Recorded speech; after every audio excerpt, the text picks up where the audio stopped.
RMC, l'immanquable grande gueule, Pascal Perry.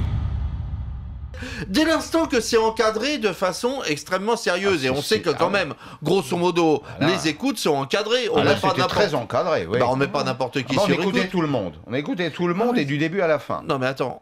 Ah bah c'est pas encadré du tout. Mais bien sûr que si, c'est encadré, tu mets pas n'importe qui sur écoute. Mais attends, il y a des principes Est-ce que tu as lu Le fait du prince, quel prince? Est-ce que tu as lu le fait du prince, c'est un vieux principe. Je sais bien, mais François Hollande, Manuel Valls ont des méthodes de fascistes, oui, bien sûr. Ça n'existait pas. Attends, t'es en train de dire que c'est Hollande et Valls. Attendez, vous êtes des puceaux, les amis. Non mais attends, Pascal Perry, t'es en train de dire que c'est Hollande et Valls qui ont demandé à des magistrats de mettre sur écoute le portable de Herzog et Sarkozy. Vous voyez les socialistes et François Hollande comme un gentil bonhomme. Je pose la question.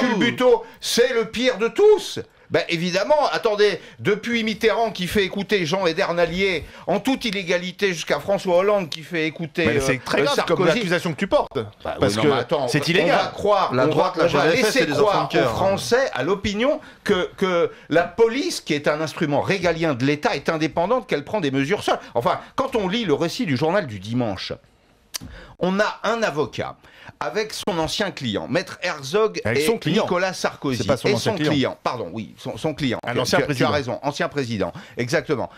Qui sont mis sur écoute. Bon, ils se doutent du truc, parce qu'ils sont pas fous, évidemment. Ils s'achètent chacun un téléphone à carte. Donc ils ont des choses à se reprocher. Et ils montent. Non, parce qu'on a besoin de communiquer. Moi, j'ai été engagé dans des affaires où j'ai eu à défendre mes intérêts.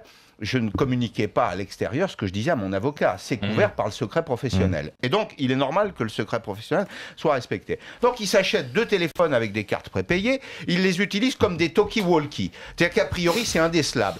Quelle énergie la police met à aller percer ce secret-là pour pouvoir écouter, y compris ces téléphones privés.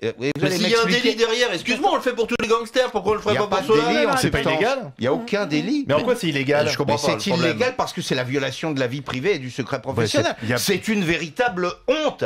Mais c'est une parodie de justice. Mais on le fait pour tous les trafiquants de drogue. Mais si la droite avait fait ça, on parlerait de l'État fasciste. Certainement, on l'a pas su. Que non. Mais on l'a pas su. Mais alors donc tu portes une accusation toute la police. Mais la police, ça change pas à droite ou à gauche. Il y a pas une droite. Mais moi je ne suis pas comme Étienne Liebig, une vierge effarouchée qui pense que la gauche a de bons principes et la droite de mauvais. Je pense que les services secrets et la police et les services intérieurs sont bien au-dessus de la gauche et de la droite. Toi aussi, t'es un enfant de cœur dans cette affaire, de penser que parce que c'est la gauche, c'est des monstres qui n'ont aucune morale, et quand c'est la droite, c'est des mecs qui se rangent derrière la législation. Mais c'est un rigolo, Perry.